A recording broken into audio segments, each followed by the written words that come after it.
L'œil du sport, résultats, analyse, décryptage, 3 fois par semaine. Madame, Monsieur, bonsoir. Le collectif Toulousain Sacré, les championnats de France de cyclisme et la Coupe du Monde des clubs, aujourd'hui dans l'œil du sport. Le casque sur les oreilles, le volume au maximum, un verre à la main. L'œil du sport, 6ème édition, c'est parti. Le Stade Toulousain plie, mais ne rompt jamais. Les Rouges et Noirs ont donc remporté 39-33 leur 24e titre de champion de France, leur 3e d'affilée, face à la vaillante équipe de l'Union Bordeaux-Bègles. Malgré les absences notables de Dupont, Flamand, Movaca et Capozzo, Toulouse a résisté, auteur d'une très bonne première mi-temps, sans pour autant prendre un large score. Ils ont été plus en difficulté durant le second acte et ont concédé une pénalité transformée à la dernière minute, permettant aux Bordelais de pousser leurs adversaires en prolongation. L'égalité parfaite a été brisée en seconde partie de prolongation grâce à une pénalité de Thomas Ramos. À la 99e minute, une nouvelle faute des Bordelais-Béclois a permis aux hommes d'Hugo Mola d'assurer la victoire. Anthony Gelonche et Jack Willis se sont illustrés, l'un pour une combinaison débouchant sur un superbe essai et un match de très haut niveau, l'autre pour une endurance et une force d'impact sans égale. L'ailier bordelais Louis Bielbiarré, incertain avant la rencontre, est sorti à la mi-temps, blessé au bassin. Son coéquipier en sélection et ouvreur des Bleus, Romain Ntamak, souffre lui d'une épaule. Lors des championnats de France de cyclisme qui se sont disputés ce week-end, Dorian Godon s'est imposé devant, entre autres, Kevin Vauquelin, Romain Grégoire et Paul Sexas. Il revêtira le maillot bleu-blanc-rouge dès demain et peut-être sur le Tour de France, tout comme Marie Lenette, victorieux chez les femmes. En MotoGP, Marc Marquez de l'écurie Ducati a gagné sa 6e victoire de la saison aux Pays-Bas. L'Italien Marco Bezzecchi termine en 2e position. Fabio Quartararo, pourtant parti en pôle, finit à la 10e place. Au classement général, le vainqueur du jour assoit son avance, profitant notamment de la chute de son frère Alex, blessé à la main gauche. Le sport mécanique toujours avec la Formule 1 et plusieurs abandons notables aujourd'hui lors du Grand Prix d'Autriche.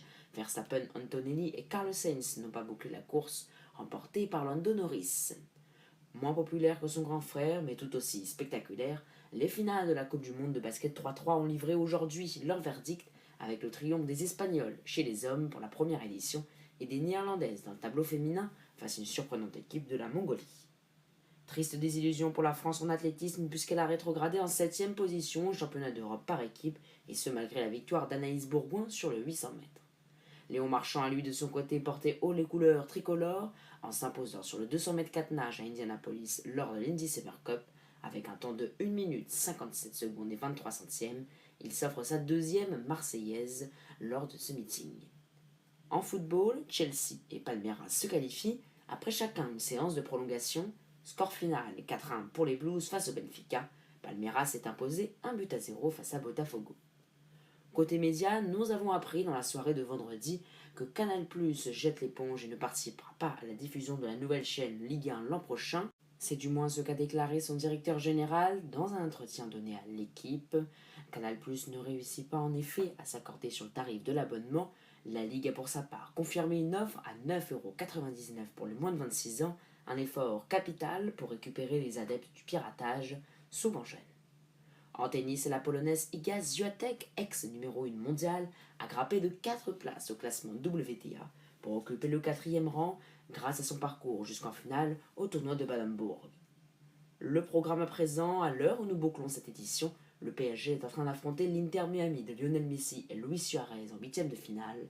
Ce soir, Flamengo défiera le Bayern Munich à 21h, avant Inter Fluminense demain à la même heure, Manchester City Al Hilal mardi à 3h, l'occasion de voir une nouvelle rencontre avec Ryan Cherki qui devrait être titulaire. Le Real Madrid défiera la Juventus de Ronald Colomwani à 21h mardi. Dortmund affrontera Monterrey mercredi à 3h du matin. L'Euro de football féminin débute mercredi avec Islande-Finlande à 18h en ouverture et le premier match des Françaises face à l'Angleterre à 21h. L'œil du sport est bien sûr mobilisé et nous y reviendrons dans les éditions à venir. Le tour principal de Wimbledon démarre demain avec l'entrée en lice du grand favori Carlos Alcaraz. Bublik, Djokovic et Sinner sont les autres favoris à outsiders. Merci à vous d'avoir suivi cette nouvelle édition de l'œil du sport. Donnez-nous votre avis, likez, commentez, abonnez-vous, mais surtout partagez largement autour de vous afin de faire grandir notre famille, une famille de passionnés d'événements sportifs. Merci et à mercredi pour de nouvelles infos.